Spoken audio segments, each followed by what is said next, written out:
Hi, actually ಇವತ್ತು ನಾನು video ಮಾಡ್ತಾ ಇರೋದು ಏನು ಅಂದರೆ, ಅಂಗನವಾಡಿಯಲ್ಲಿ ಮಿಲ್ಕ್ ಪೌಡರ್ ಕೊಡ್ತಾರಲ್ಲ. ಸೊ ತುಂಬ ಜನ ಪೇರೆಂಟ್ಸು ಅದನ್ನು ಯೂಸ್ ಮಾಡ್ತಾರೆ, ಸ್ವಲ್ಪ ಜನ ಯೂಸ್ ಮಾಡಲ್ಲ. ಬಟ್ ನಾನು ಒಂದು ರೆಸಿಪಿ ಮಾಡ್ತಾ ಇದ್ದೀನಿ, ಅದು ರಿಯಲಿ ಹೇಳ್ತಾ ಇದ್ದೀನಿ, ನಿಮ್ಮ ಮಕ್ಕಳು ಒಂದಲ್ಲ ಡೈಲಿ ಅದನ್ನೇ ಕೇಳ್ತಾರೆ. ಒಂದು ಸತಿ ನೋಡಿ.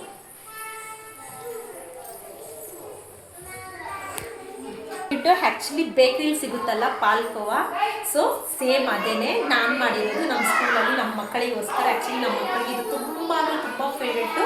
ನಾನು ಮೋರ್ ದೆನ್ ಒಂದು 5 to 6 ಟೈಮ್ಸ್ ಮಾಡಿಕೊಟ್ಟಿದ್ದೀನಿ. ಸೊ ಈಗ ಆ್ಯಕ್ಚುಲಿ ತುಂಬ ಲಾಂಗ್ ಗ್ಯಾಪ್ ಆಗಿದೆ, 2 months ಆಗಿದೆ ಇದನ್ನು ಮಾಡಿ. ಸೊ ಈಗ ಮಾಡಿದ್ದೀನಿ, ಅವ್ರಿಗೆ ಗೊತ್ತಿಲ್ಲ, ನಾನು ಅವ್ರಿಗೆ ತೋರಿಸ್ತೀನಿ ಅವ್ರ ರಿಯಾಕ್ಷನ್ ಹೆಂಗಿರುತ್ತೆ ಅಂತ ನಿಮ್ಗೆ ಹೇಳಿ ಆಯ್ತಾ. ಹಾಯ್ ಮಕ್ಕಳ,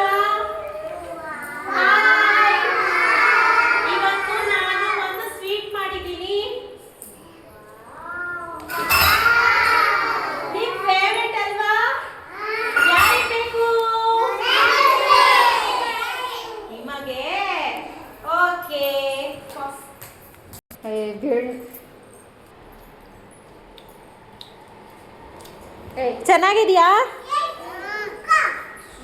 ತಿನ್ನಿ, ಬೈಟ್ ಮಾಡಿ ಎಲ್ಲ. ಮನು ಚೆನ್ನಾಗಿದೆಯಾ? ಸೂಪರಾ? ಏನಪ್ಪ ಸೂಪರಾ? ಓಕೆ ಓಕೆ ಓಕೆ, ತಿನ್ನಿ. Very good. ನಿಮಗೆ ಮಾಡಿರೋದು ತಿನ್ನಿ.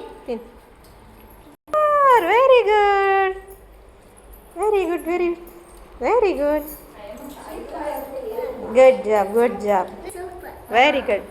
ಸುಶಾಂತ್ ಚೆನ್ನಾಗಿದೆಯಾ? ಗುಡ್. ಇದು ಆ್ಯಕ್ಚುಲಿ ನನಗೆ ತುಪ್ಪ ಅಂದರೆ ಅಷ್ಟು ಇಷ್ಟ ಆಗಲ್ಲ, ಬಟ್ ಇದಕ್ಕೆ ತುಪ್ಪ, ಹಾಲು, ಸಕ್ಕರೆ, ಮಿಲ್ಕ್ ಪೌಡರ್ ಎಲ್ಲ ಹಾಕಿ ಮಾಡಿರೋದು. Really very tasty.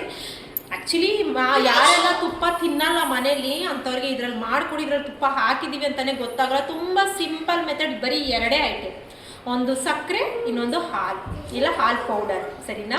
2 ಇದ್ದರೆ ಸಾಕು. ನಿಮ್ಗೆ ಇನ್ನೂ ಟೇಸ್ಟ್ ಬರಬೇಕು ಅಂದರೆ ಡ್ರೈ ಫ್ರೂಟ್ಸ್ ಪೌಡರ್ ಹಾಕಿ, ತುಂಬ ಚೆನ್ನಾಗಿರುತ್ತೆ. ಸೀರಿಯಸ್ಲಿ ಹೇಳ್ತೀನಿ, ಬೇಕ್ರಿಲಿ ಹೋಗಿ ನೀವು 100 ಗ್ರಾಮ್ ಸಮಥಿಂಗ್ ಏನೋ ಬೈ ಮಾಡಿದ್ರೆ ಅದಕ್ಕೆ 100 ರೂಪಿ 200 ರೂಪಿ ಕೊಡೋ ಬದಲು ಈ ಥರ ಮಿಲ್ಕ್ ಪೌಡ್ರಲ್ಲಿ ಮಾಡಿಕೊಡಿ ಡೈಲಿ. ಇದು ಐ ಥಿಂಕ್ ಇದು 4 days ಇರ್ಬೋದು, ಎಕ್ಸ್ಪೈರಿ ಇರುತ್ತೆ ಅನಿಸುತ್ತೆ. ಡೈಲಿ ಕೇಳಿ ತಿಂತಾರೆ. ಓಕೆ.